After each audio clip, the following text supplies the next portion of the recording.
Let every nation know, whether it wishes us well or ill, that we shall pay any price, bear any burden, meet any hardship, support any friend, oppose any foe, to assure the survival and the success of liberty.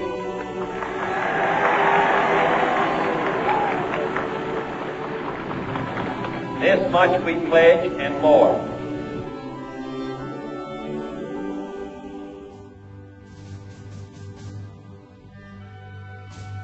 In a time of war and the terrible sacrifices it entails, the promise of a better future is not always clear. I promise you, my friends, we face no enemy, no matter how cruel, and no challenge, no matter how daunting, greater than the courage, patriotism, and determination of Americans. We are the makers of history, not its victims.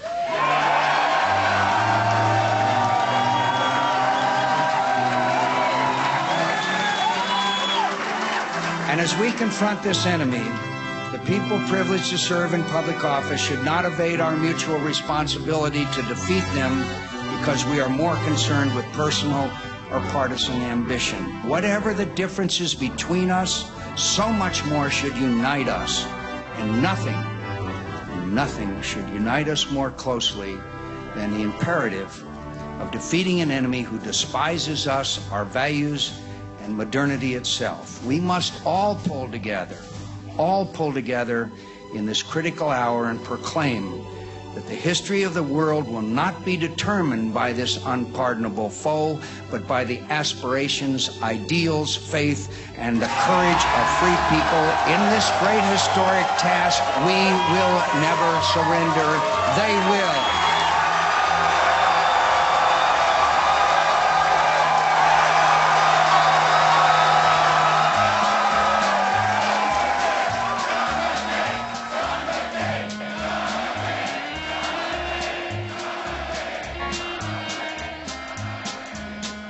Just put me back on second here for a second. NBC News would like to issue a quick apology to Senator John McCain. And he made one mistake. He used a prepared speech tonight, but we can't we all put that in perspective? Just put me back on second here for a second. I'll bet McCain's victory speech drove his supporters into deep regret and the owners of NyQuil into despair. Which is probably a pretty good summary. By the way, Keith and Chris, you should know that the bellman here, the head bellman here at the Radisson Hotel in Manchester is very pleased because John McCain read one of his lines that he submitted to him. I had to get it in. Everybody else has been jumping on the video. Dear. Who needs Bob Schrum? Just wait a second here for a second. Let me just do it now. I can just put me back. Well, at least nobody here tonight can be accused of kicking this man when he was down. at least we did it while he was. The other thing is about McCain, you have to say obviously he read the speech, thought it was pretty good, and decided to read it. Yeah. That was a mistake.